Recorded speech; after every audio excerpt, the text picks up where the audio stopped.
Welcome to Anteater Wellness Wednesday. I am so thrilled to have you all join us tonight for a special edition of Wellness Wednesday. And right now I have with me Dr. Andrew Noemer and also Meredith Kwok, who are from the Future School of Population and Public Health. And they'll be teeing us off for our presentation tonight, but we're just gonna wait a few minutes. We have amazing amount of people who record amount, or in fact we already have 107 on right now that have registered to hear Dr. Noemer's words of wisdom of where we are now with COVID-19. So we're going to give it a few more minutes, but in the meantime, let me tell you a little bit about Wellness Wednesdays. It's the fourth Wednesday of every month, and it's presented by our alumni chapters through the Alumni Association. And the topic promotes wellness across to the message to go out to anteaters across the globe. So thank you for being here, and want to give you a few housekeeping tips. One is, this is a webinar format, so all of our guests are muted. The chat function is not available. So, however, Dr. Noemer is going to be answering questions. So we'll have a Q&A at the end of this event. There's plenty of time for Q&A, so please go ahead in the Q&A section at the bottom there. You can fill those in and we'll start giving you some answers for that.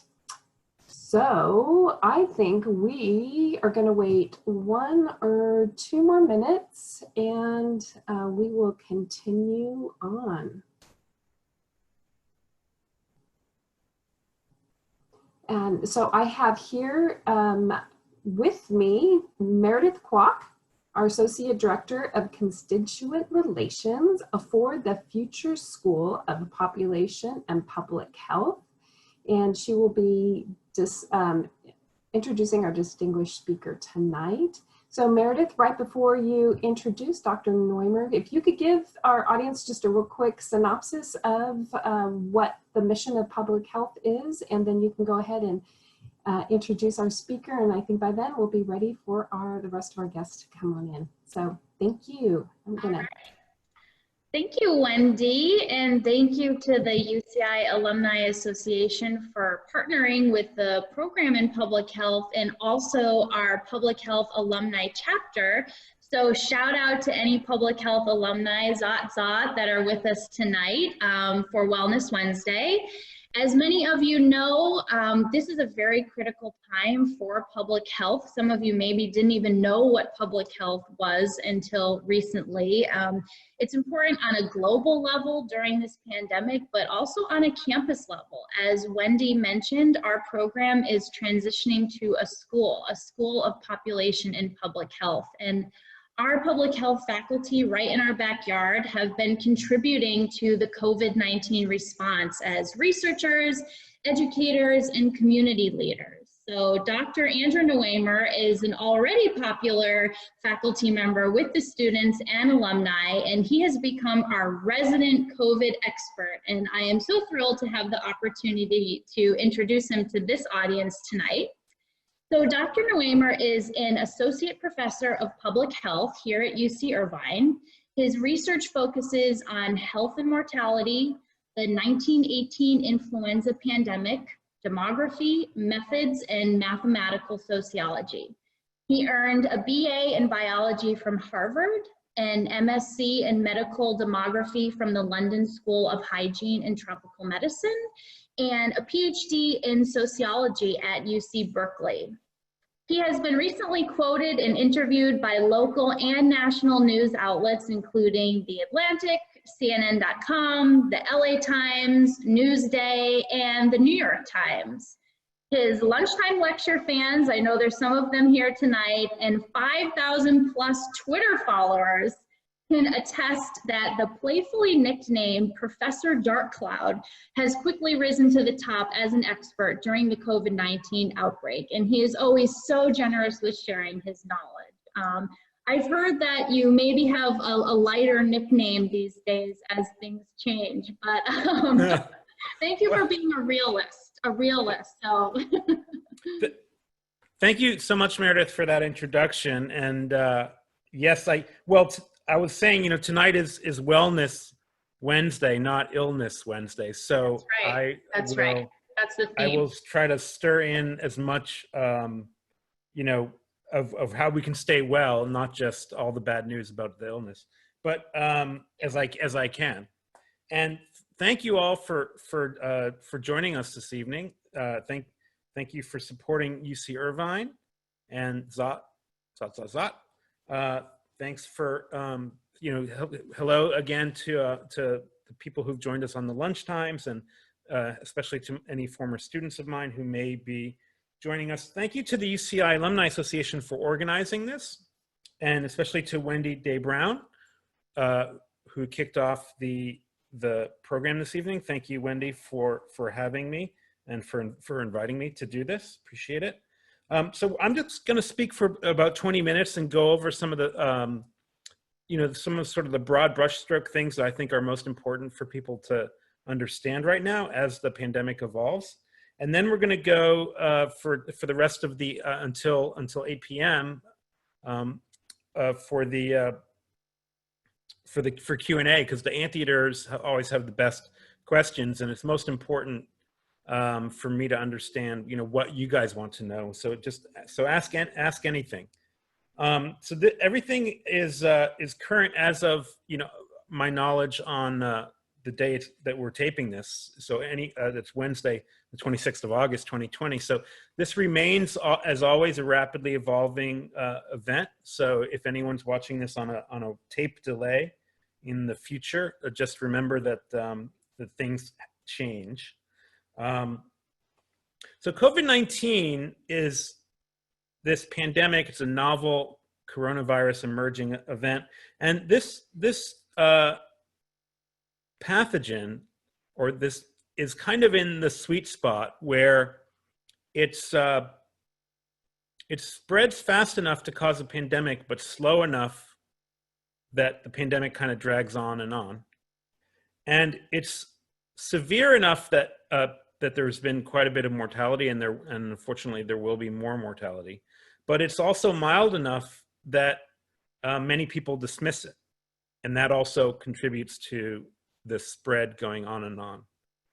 And in fact, it's so mild for some people that they are infected in a completely asymptomatic way, and other people have mortality. And we don't know as much as we'd like to know about the long-term effects, precisely because it's a new pandemic. But this pandemic is kind of in this sweet spot.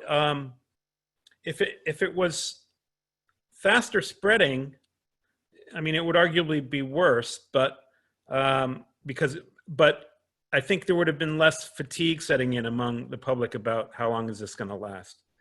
And if it were more severe, it would also be worse, but people would also take it more seriously. This virus is kind of in the sweet spot that it spreads enough to make a pandemic, but slowly enough to drag it out. It's severe enough to kill some people, but mild enough to make some people believe that it's not a big deal. So that's sort of a problem. The fact that it's in this sweet spot is sort of why we're in the pickle that we're in. At this point, there have been about 6 million confirmed infections in the United States. And that means that at the most, around 20% of the American population has already been infected and can be presumed to have some immunity going forward. So the confirmed infections are the tip of the iceberg. And so that's why I say up to 20%. As you know, 6 million infections is much less than 20% of the US population, but that's 6 million confirmed infections. And the actual number of infections is much larger, although as the pandemic goes on and testing becomes better, and we're no longer quite behind the 8 ball as much as in testing, we've had around 600,000 tests performed in Orange County, for example. As we get more caught up on the testing, the the tip of the iceberg story is going to be less true. So the total number of infections is going to be much closer to the confirmed infection number, which may mean we're actually closer to 15% than 20%. And so we have to stay tuned on that. Of course, there will always be asymptomatic people who don't get tested, even, not because tests aren't available, but because they don't even realize that they have infection. And later on, maybe we can talk about the CDC recommendation today that asymptomatic people don't need to be tested. That's not something I agree with wholeheartedly, I have to say. Now, what's going to be important here is the final size, what epidemiologists call the final size. Final size is definitely a jargon term, okay? Final size is not, it's a jargon term. It means how many people, what percentage of the population will have been infected by the time it burns, the epidemic burns out from herd immunity. Now, I'll have more to say about vaccines in a minute, but the final size can definitely be affected by a safe and effective vaccine.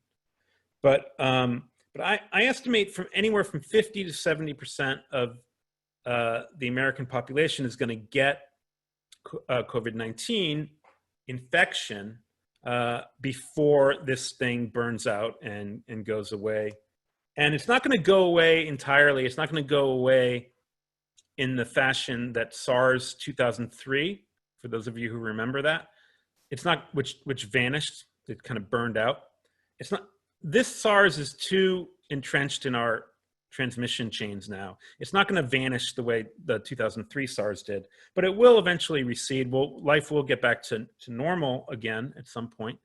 And that normalcy is going to be between half and 70% of the US population will have been infected or is otherwise immune. So again, I'll get to the vaccine in a minute, but a vaccine can sort of short circuit this whole affair. And now 70% as a final size, that doesn't necessarily mean that 70% of the American public will have a bout of illness, because many people, particularly younger people, particularly kids, but even healthy adults, really get this infection asymptomatically. So 70% of the US population needs to become infected and recover before this will fade away. But it doesn't mean that 70% of us will be overtly sick. So that's good news, although again, it's part of that sweet spot. It's part of the reason why some people don't take it seriously, because a lot of people are asymptomatic. And assuming 70% final size, which is the high end of my assumptions, and assuming that the death to case ratio remains about what it is now, that would argue that 700,000 Americans will die of COVID-19 before all is said and done. And we are at current, that I know seems high to a lot of people. And particularly when this thing started out and I was saying it could be, 700,000 people were like, wow, you're crazy. But we're now approaching 200,000 more deaths. We're at 180,000 deaths. And so, it seems a lot less crazy now. So, I'm sorry to say, this is going to be a major mortality event. There's two things I should add, though. The first is that I'm not saying that there'll be 700,000 deaths from COVID in 2020. I'm saying that there will be 700,000 deaths from COVID by the time this thing fades away. So it could well be the end of the winter into spring of 2021 by the time this thing fades away. It could even be a year from now. So the 700,000 is going to be spread out over whatever time frame that is. It's not going to be between now and December 31st or it doesn't have a specific time envelope. And the other thing I wanted to say about that is that there are 3 million deaths in the United States every year. So some people, when they hear hundreds of thousands of deaths, they think, some sort of, absolute calamity with just like no place to put all the bodies. And, the United States is a large country, and so it has a large number of deaths. And, 3 million deaths is about what we expect in the United States. The crude death rate is about 0.9%. Mortality is something, that typically happens, at ages 75 and up, not just from COVID, but for all causes. And the boomers are getting older. And so we have a large bulk of the population that's approaching ages where, death is sort of a normal, if very sad part of life. So, so the United States has a lot of deaths, 3 million a year. And so 700,000 extra deaths spread out over 2 years, let's say, is not a calamity. It's a health, reversal, certainly, but, it's basically, I think, what we're going to have to deal with. But I just wanted to give a sense of perspective on that. Now, and we're not done with this yet. I know a lot of people are like, well, we're off the watch list. I'll come to that in a second. Respiratory viruses are seasonal with a winter dominance. Influenza, measles, which is actually spread by respiratory routes, RSV, other respiratory viruses, they always spread more in the wintertime. And there are many, many hypotheses about that, about the humidity and about school years and whatnot. And we don't exactly know why viruses are so seasonal, but it's something we see even in California where the weather is good. We see that influenza strikes in the wintertime, not in the summertime. And so I expect that we have some tough sledding ahead of us as we approach winter, as these atmospheric conditions or the school year or whatever it is that drives seasonality. Honestly, we don't understand it all. Whatever it is that drives seasonality of respiratory viruses is going to drive seasonality of the COVID-19. So we're going to have, we're not done with this. It's going to probably get worse in the wintertime. The county is off the watch list, the state watch list. That's because there's been a lot of talk today about a certain amount of lack of transparency into exactly why some counties are getting taken off the watch list and others are still on it. I can elaborate by saying that there's some counties in the Bay Area that are doing just as well as we are, that for some reason are still on the watch list, and we are off the watch list. So I'm not exactly sure why that is, but I can tell you that our percentage positive has been going down. That is to say, all the tests that are done every day, the percentage has been going down in the last few weeks, and we're below 5% now of tests that are coming back positive. So that's really good news. So we're off the state watch list. And a lot of people have been talking about this and asking about it. The state watch list being taken off of it really doesn't mean anything that should cause you to change your behavior, I'm afraid to say. So we still need to be wary of this virus. We still need to take protective steps. I'll talk about that in a minute, but don't really change your behavior if you've been careful so far, just because Orange County is off the watch list if you live in Orange County. It does mean that school may reopen, and school reopening is a really complex topic. I'm sure we could do a 1-hour Wellness Wednesday just on COVID in schools, but I'm not worried that there's going to be a lot of sick kids. I'm really not worried about that at all, even if schools reopen. I am concerned that we'll have sick household members of children, and because children become infected and they almost always show either very mild or no symptoms, but they can shed the virus and infect someone with whom they share a household, a parent or a grandparent or a sibling.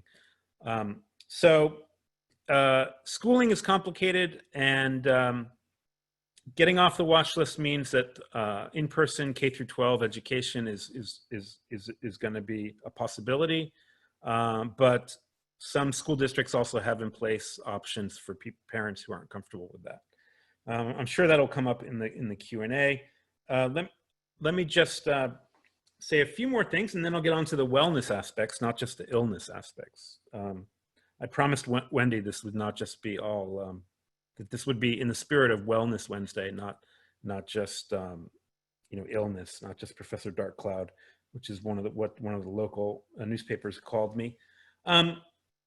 You've heard a little bit about convalescent plasma in the last few days. There was a press conference on Sunday with the president, the Secretary of Health and Human Services, and the Commissioner of the Food and Drug Administration, making some remarks about convalescent plasma.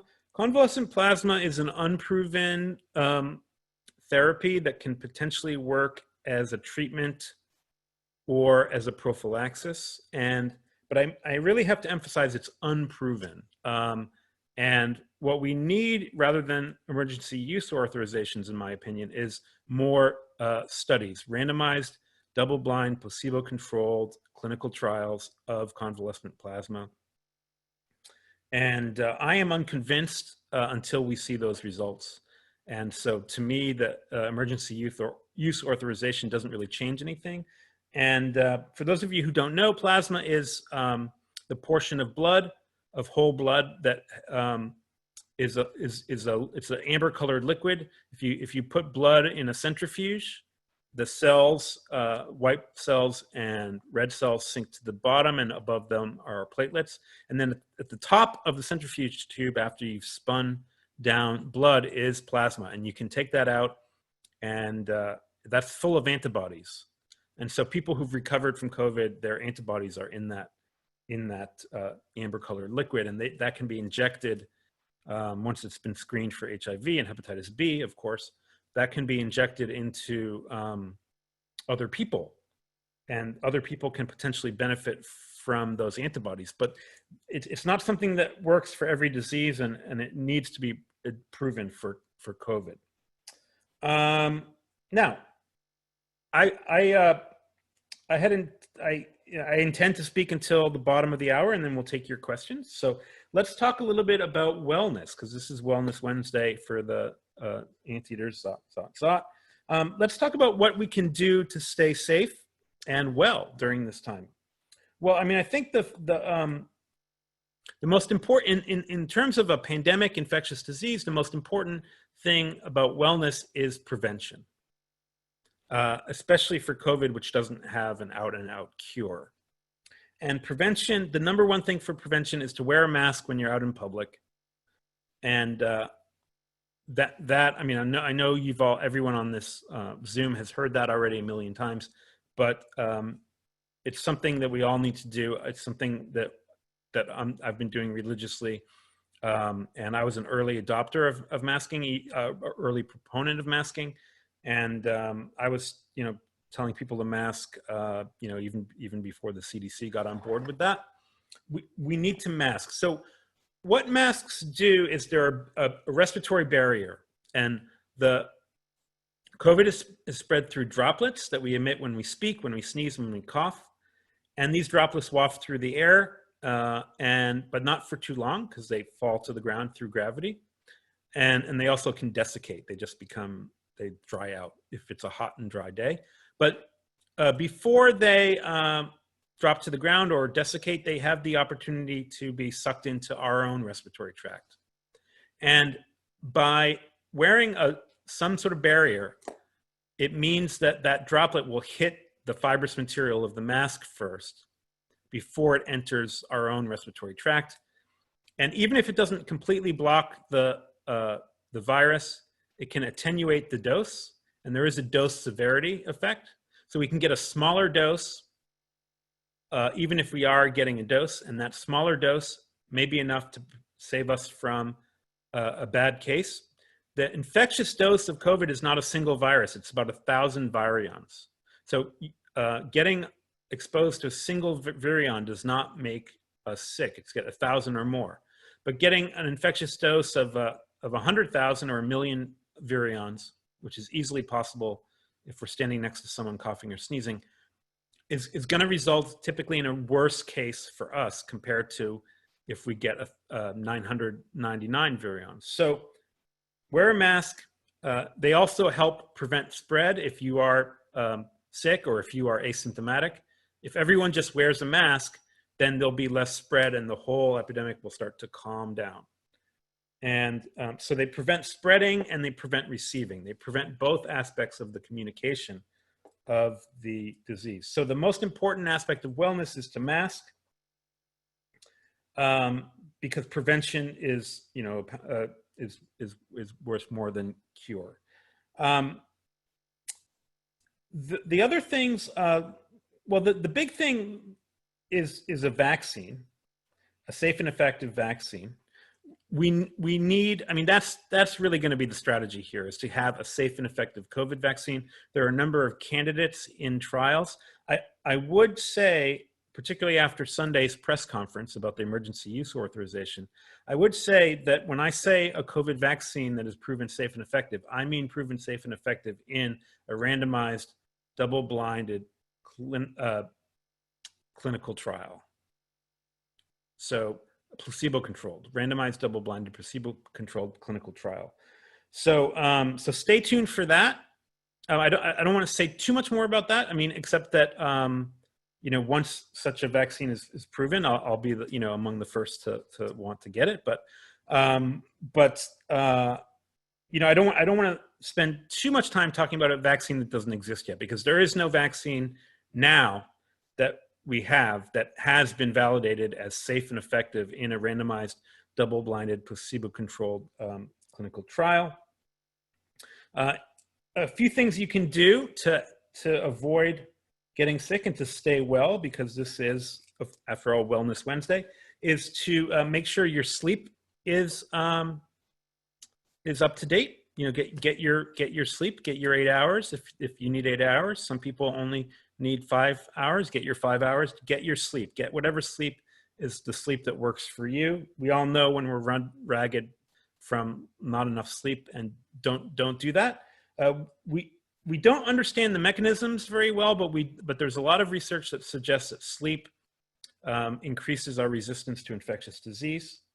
I think exercise is important. I mean, it's becoming clear that the COVID symptoms, if among people who do get COVID, are worse among people who don't have good cardiovascular fitness. So, so I'm not saying that we all need to, become like triathlon, maniacs or anything, but just go for a walk 20 minutes a day if that's not something you're doing already. And that's a good, way to start, getting your cardiovascular system stronger. And similarly, eating a healthy diet and cutting down on tobacco use if that's something that you do. These are all things I realize these are all kind of bromides that that we hear all the time.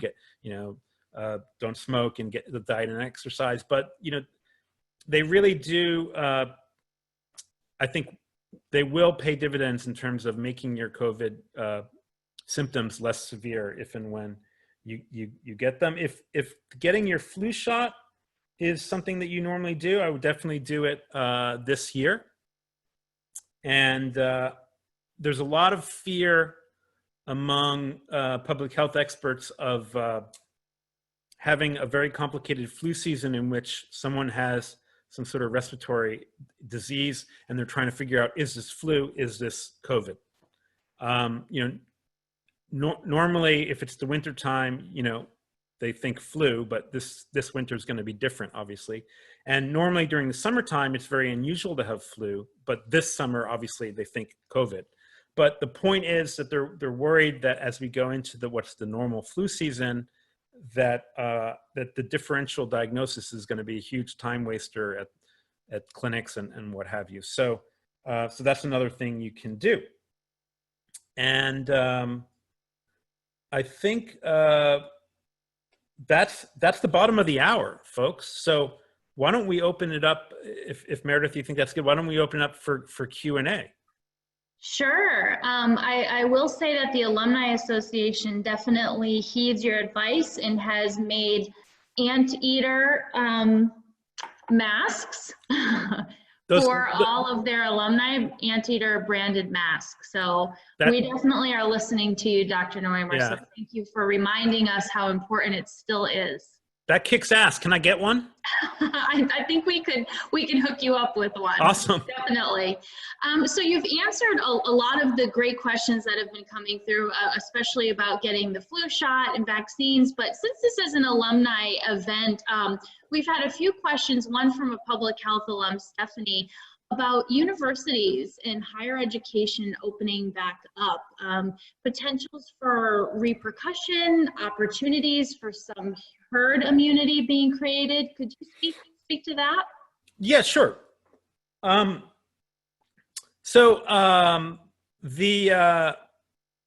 Universities have been opening up across the country. Obviously, some universities are on the semester system, so they start earlier than we do here at UC Irvine. And they've been having some tough sledding. I mean, UMass Amherst sent the kids home after having them all come in. And NC State and UNC had sort of similar experiences, if I'm not mistaken. I mean, there's been a whole raft of these. Ohio State, called out some students today for partying too much. Notre Dame, famously declared they were going to beat the virus by doing business as usual, but starting early and then sending everyone home for Thanksgiving and not having them come back. And then they've had to beat a retreat, and they're doing, even though everyone's on campus, they're doing online only instruction for at least 2 weeks because their plan to just do business as usual kind of didn't work. So higher education is tricky. I mean, I talked about K through 12 in my opening remarks. Higher education is very tricky.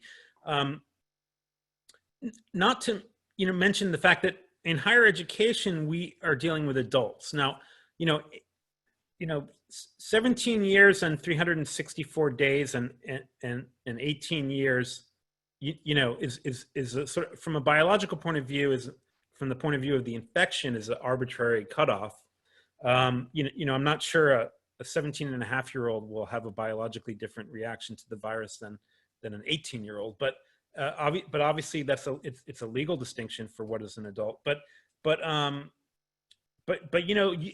in higher education, our students are adults. I mean, many of them are well over 18 or 19 years old, and we we have students in their 20s, and we have mature students in their 30s, and we have graduate students who are very often in their 30s or 40s even. So we have a slightly more tricky task than K through 12 in that regard, because our students are adults, and they are more likely to show symptoms. And so, I mean, I think it's going to be tricky. It's going to be tricky. Higher education is going to be tricky this year. I think, a lot of students are going to get used to having instruction over Zoom. That's the most I can say, really. I mean, it's an evolving situation. But if I were a college student, I would be very, I don't want to appear like a finger wagging, adult, like, don't go to parties, kids, say no to parties. But I mean, it would be I think we're all sort of making sacrifices in our lives, and we're all, doing things that are maybe a little bit less fun than usual. And even us professors, believe it or not. And so, I mean, I think we're all going to have to make sacrifices before this is over. And so, yeah, higher education is going to be tricky.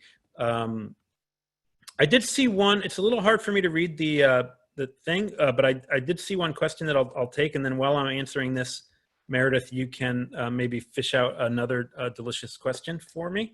But the question I saw is, what do I think of the CDC guidance that was released today that asymptomatics don't need to be tested?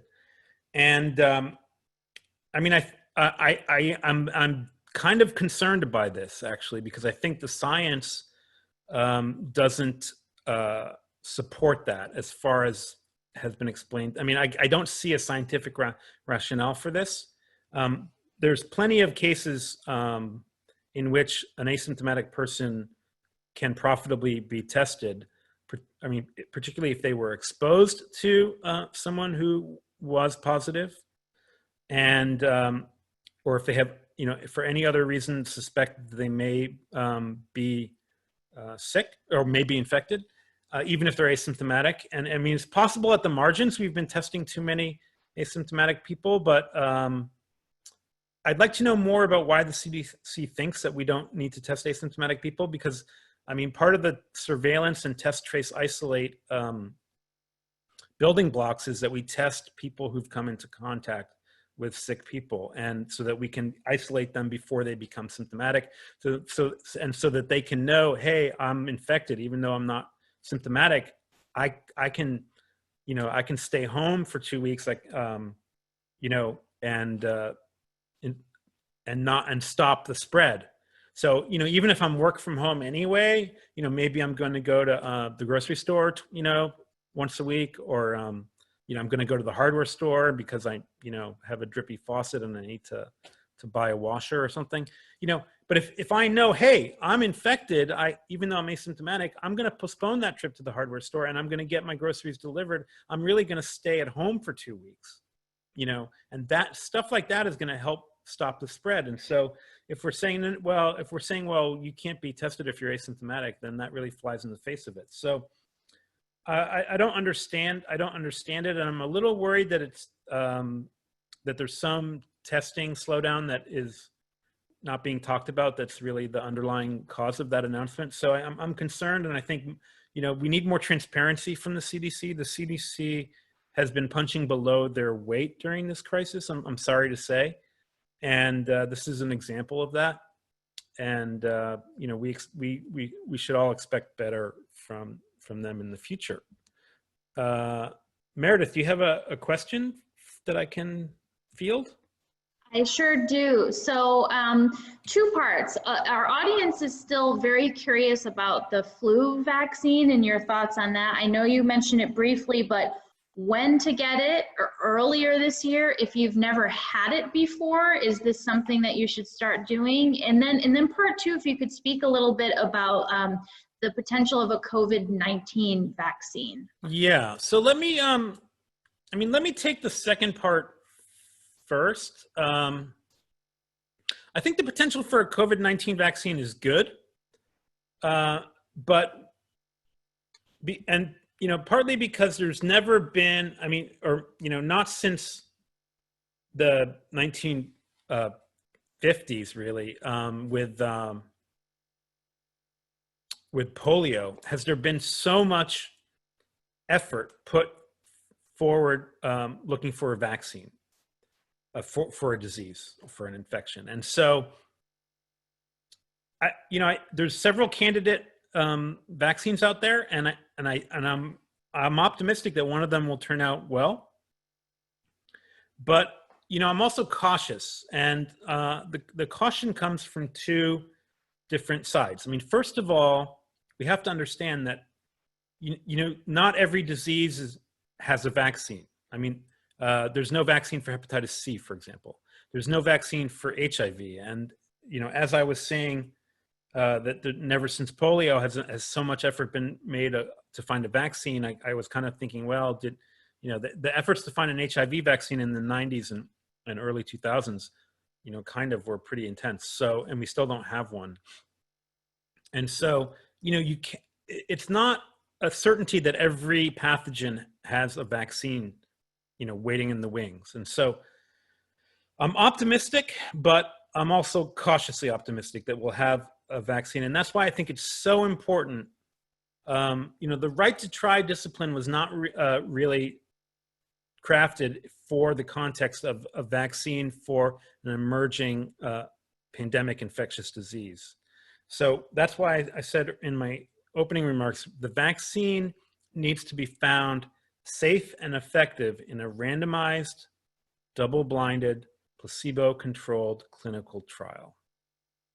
And, you know, that is the gold standard for medical studies, and we should not expect less this time around. Now, as far as the flu vaccine, the flu vaccine, we should be clear that the flu vaccine works against flu, and the COVID vaccine, you know, if and when we have it, works against SARS-CoV-2, the virus that causes the pandemic.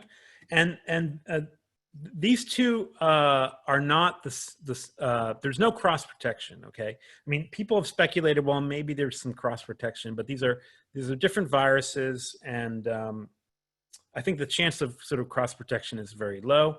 The bonus of having a flu vaccine is that, you know, you won't get this respiratory illness in December and wonder, well, is this flu or is this coronavirus? So now the flu vaccine is not one of our best vaccines, it must be said. The measles vaccine, or in this country, it's only licensed as a trivalent or quadrivalent vaccine, but the measles component of the MMR or the MMRV vaccine is highly effective, and it's about 95% effective. So 95% of people who get 2 measles shots have protection from measles, and the flu vaccine is reformulated every year, and it's really hard to study because we don't do randomized double-blind placebo-controlled trials anymore on the flu vaccine. We just reformulate it and use it, and so we don't. And then we do our best sort of guess on using statistics to try to ferret out, you know, how effective the flu vaccine was after the fact. But it's not a randomized placebo-controlled trial. And so, I mean, some estimates are that in some years the flu vaccine is as low as 30% effective. And I don't know how effective this year's flu vaccine will be because nobody knows, because it's being formulated and it hasn't even been released yet. And I mean, the flu vaccine is not a single vaccine. It's a different formulation every year. It's reformulated every summer for the Northern Hemisphere based on what flu strains are circulating in the Southern Hemisphere where it's winter. And so, but I mean, I think every public health person who understands vaccines understands that the efficacy of the flu shot is nowhere near the efficacy of the measles shot. And so having the flu shot can prevent flu. It can give you a milder case of flu as opposed to a more severe case compared to someone who didn't get vaccinated. But it's not a watertight guarantee that you won't get the flu.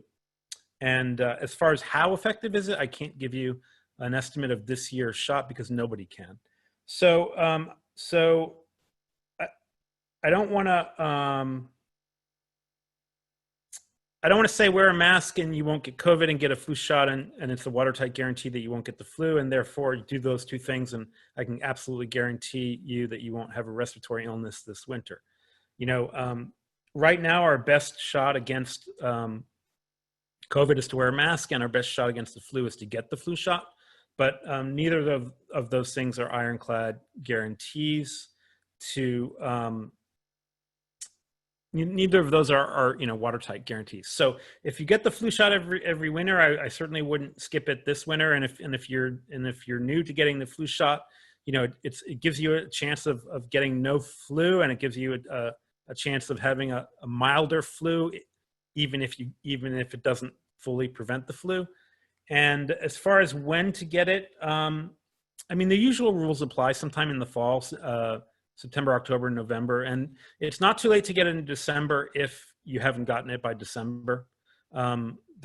So I hope that answers those questions. Is that maybe Meredith can?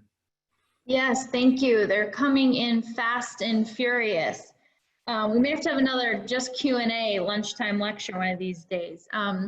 So in the same vein as flu season coming up and the winter season, the holidays are also around the corner, and there are a number of questions about air travel and quarantining and picking up food from restaurants? Are deliveries safe? Are people still concerned about surfaces? So what advice could you give about the holiday season? Yeah, so I mean, surfaces are, in my opinion, diminishing in their prominence in our sort of sphere of concern about COVID. You should still practice good hand hygiene. The surface issue is that we tend to touch our mouth and nose and just our face in general, or rub our eyes, and we do so. It's just human nature. I mean, we touch our face, and we do so more than we realize. And there are studies where they video people, and I just touched my face right now. There's studies where they video people, and people say, well, I never touched my face. And then they show them the video of them touching their face. So it's just something that we do naturally. And the thing is, we can pick up a COVID virus from a doorknob and then touch our face. And if we touch our mouth or nose, your mouth and nose are like where you breathe in. That's part of your respiratory system. And your eyes are connected to your respiratory system through your tear ducts. So touching those parts of your face can, in theory, transmit the virus, if you had just touched, a doorknob, that someone else had touched after, they had sneezed or whatever. But, I mean, I think if we're all masking and washing our hands, maybe a little bit more than usual, that's really fine as far as surfaces are concerned. I just don't think, given the epidemiology of COVID that we're seeing, that picking up a can of black-eyed peas at the grocery store, is gonna give us the COVID. I mean, we're just the epidemiology, the really slow kind of epidemiology that we're seeing is just not consistent with surfaces being a major source of contamination. As far as picking up takeout food, I would say the same. I mean, what we really saw was an increased number of cases when restaurants opened for in-house dining again, even when, they were leaving every other table empty or you setting up tents in the parking lot and all that stuff we saw this summer. We really don't see transmission from takeout food. I mean, if takeout food is hot, then by the time it reaches your door, I mean, that's really enough to denature the virus. And I mean, personally, I wouldn't necessarily get cold food takeout. Like I wouldn't get a big salad just in case, I don't know, someone sneezed on it. But I mean, food, I just don't believe is a major route of transmission. Your throat and mouth are part of your respiratory system, but when you eat, everything goes down the hatch and it goes into your stomach, not your lungs. And the virus is denatured in the stomach. And, I just don't think food is the major route of transmission. Although, I cannot give you a guarantee that you absolutely won't get COVID from eating, food that was prepared by someone who had COVID. But it's just not the major route of transmission, I believe. And then air travel. Air travel is tricky. The air on the airplanes is circulated through HEPA filters, and a lot of the airlines are leaving the middle seat empty. And both of those things are really good. I would certainly mask from start to finish if I was traveling by air, and also in the security line, the TSA has the right to ask you to remove your mask temporarily. I mean, I wouldn't worry about that too much necessarily, but I mean, the departure area of airports is just kind of abuzz with people, and that makes me worried a little bit. I mean, I would avoid unessential travel if that would be my advice. But I mean, some people have elderly relatives who they feel like they need to see once a year or something at the minimum. And so I don't want to diminish the importance of seeing loved ones. And it's just be careful, wear a mask. But I think air travel can be done safely. The air inside the airplane is circulated through HEPA filters, which prevent transmission of the virus. So I'm more worried about the person next to you or immediately in front of you on an airplane than I am about the fact that someone 12 rows back may, be sneezing. The sneezes 12 rows back are going to get picked up by the HEPA filters. It's really it's much more proximate contact that I would be worried about. Let's see. So someone is asking about the incubation period. I mean, the serial interval is 5 to 10 days. So the time from when you become infected to the time when you can spread it yourself to someone else is 5 to 10 days. So and 2 weeks is sort of putting an upper bound on it. So if you were at an event and you found out that someone had it, and if your healthcare provider says, well, the CDC won't let us test unless you have symptoms or whatever, and if 2 weeks go by and you show no symptoms, then you're clear. Now,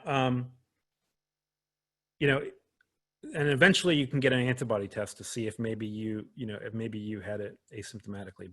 But 2 weeks, 2 weeks is sort of on the upper end. It's just to be sure.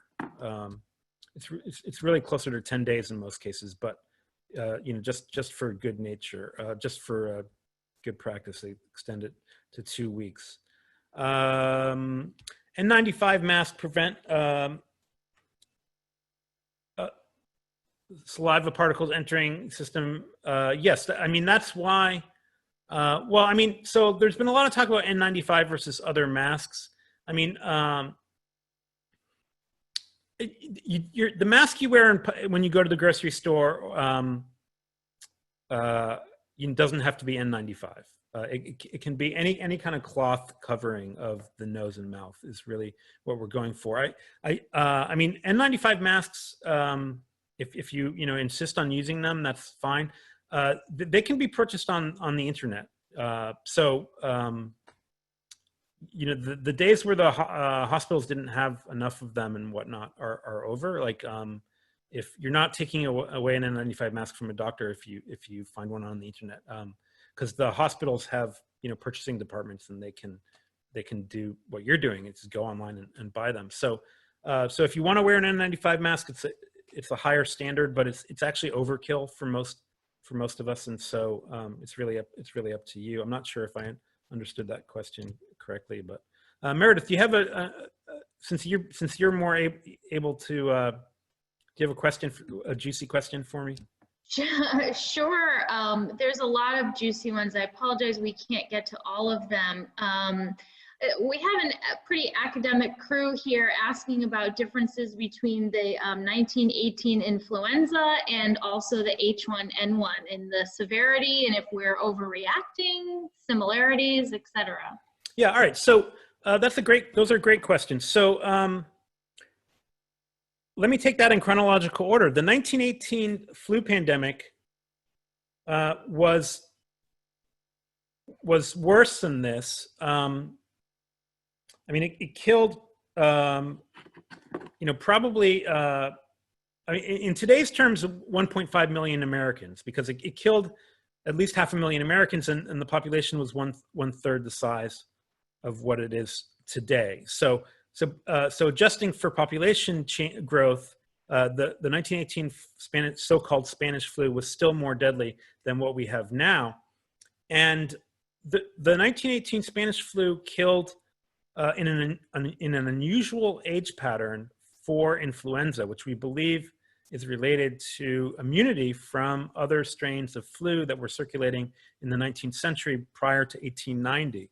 So what happened was elderly people did not die with enormous, there was not a severe mortality for elderly people in the 1918 flu. It was actually people in their 20s, 30s, and 40s who died the most from the 1918 flu. And so what that means is that life expectancy diminished in 1918 by 12 years compared to 1917. 12 years of life expectancy were lost in 1918. And for this year, I expect 1 or 2 years to be lost. And that's because the people who are dying the most in the COVID-19 are old people, elderly people, 65 and up.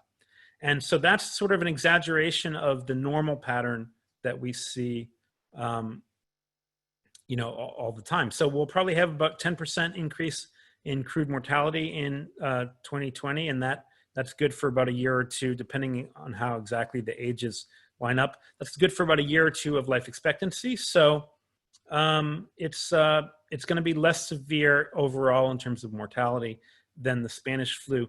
The H1n1 flu pandemic of 2009 was a very mild flu pandemic. It was considered a pandemic because it was a new strain of flu, but it turned out to be a very mild new strain of flu. And we actually saw something similar to the 1918 flu, in fact, where the elderly people in 2009 weren't highly affected. People in their 40s actually had a higher mortality in 2009, but it was not a large magnitude effect. And so the 2009 flu pandemic kind of fizzled as a really severe event, thankfully. But I actually think that's part of the reason why we're so unprepared for what's happening now, is because in the early 2000s with SARS and with H5N1 avian flu, people were very worried about pandemics, and there was also there was just a lot of pandemic plans got written, and people were worried. You know, SARS was a wake-up call, and the bird flu was kind of a wake-up call, although the bird flu fizzled. And then we had our big pandemic, the one we were prepping for, and it was the 2009 swine flu, and that fizzled. And what happened as a result of that is a lot of these pandemic plans just got put on the shelf. There, people were like, we're over this, you know, forget it. And I think that's in my mind, that's part of the reason why we are where we are today, because the last pandemic we had, which was only 11 years ago. The last pandemic we had was an extremely mild pandemic. And now we're in, I mean, I don't want to say we're in a severe pandemic, although you know, 180,000 deaths is pretty severe. That's what we have so far. But we're in this pandemic, rather than characterize it as severe, I would go back to what I said earlier. It's in the sweet spot, right? It's mild enough that a lot of people don't take it seriously enough, and it's severe enough that a lot of people are going to lose their lives. And so it's in that dangerous sweet spot where it can sort of sneak up on us in ways we don't suspect. And I'm apprehensive about the winter for the reasons I described earlier. We're really coming up at the on 8 o'clock. So I thank you all so much for your questions. I won't be able to get to all of them. You can follow me on Twitter at Andrew Noemer. And if you follow me and tweet a question at me, and say, you know, that I didn't get to your question, I'll do my best to answer it on the Twitter at Andrew Noemer. It's one word, Noymer is my last name. And I think Wendy wanted to yes, I'm say here. Goodbye to everybody. Yeah, thank you so much. And thank you for giving us your Twitter handle. I follow you and I find it super informative. And I think I'll also give our list to Meredith. So when she has another public health event with you, then she can invite you all to that. So you can go to a lunch and learn with Dr. Noemer. So there'll be more to come. And what I've learned from you, Dr. Noemer, is has an evolution. It's the word fluid we're using a lot these days. It's a commonplace term now. So, but your statistics, you're still holding to those. And so we're gonna see where this goes. And thank you again for giving us some wellness tips. So I hope everyone has their masks and are being safe as they go out there. And so once again, Dr. Noemer, I really appreciate you taking your time out of your busy schedule to be with us. And Meredith, you are a fabulous host. So thank you for that. And I just want to tell you all, our next Wellness Wednesday is Wednesday, September 23rd at 7 p.m. And this is actually going to be some exercise. Dr. Noemer said we need to be getting some cardiovascular health. So we are going to actually do pop Pilates. And we have a young alumna who is trained in it, and she will be guiding us through that. And I think the pop part is that it means it is pop music. You won't be popping any joints or anything like that. So also, please fill out your survey at the end of this email so we know what kind of topics that you would like to hear about with for Wellness Wednesday. So once again, thank you so much for joining us. And on behalf of the Alumni Association, this is Wendy Day Brown and Meredith and Dr. Noemer. Can we close out with the Zot? We'll do 1, 2, 3, 3 Zots. Zot, Zot, Zot.